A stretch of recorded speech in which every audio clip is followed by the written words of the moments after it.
আসসালামু আলাইকুম রহমতুল্লাহ। আমরা এখন মদিনা শরীফের মাঠের মধ্যে কিভাবে মানুষ রিয়াজুল জান্নাতে ঢোকার জন্য ভিড় করছে, ছুটাছুটি করছে। এখানে ঢুকতে হলে নুসো ক্যাফে রেজিস্ট্রেশন করতে হয় এবং সেখানে মেয়াদ থাকলে দেখাতে হয় ডিউটিদেরকে। ওরা মেয়াদ না থাকলে ঢুকতে দেয় না। সঠিকভাবে রেজিস্ট্রেশন করে মেয়াদ থাকা অবস্থায় ঢুকতে হবে।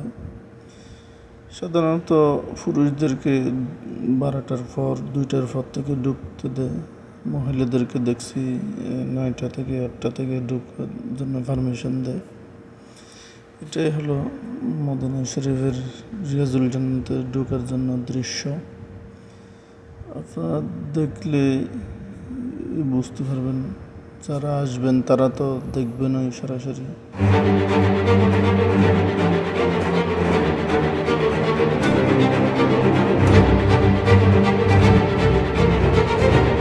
থাকা অবস্থায় ঢুকতে হবে। সাধারণত পুরুষদেরকে 12টার পর 2টার পর থেকে ঢুকতে দেয়। মহিলাদেরকে দেখছি 9টা থেকে 8টা থেকে ঢোকার জন্য পারমিশন দেয়। এটাই হলো মদিনা শরীফের রিয়াজুল জান্নাতে ঢোকার জন্য দৃশ্য। আপনারা দেখলে বুঝতে পারবেন, যারা আসবেন তারা তো দেখবেনই সরাসরি।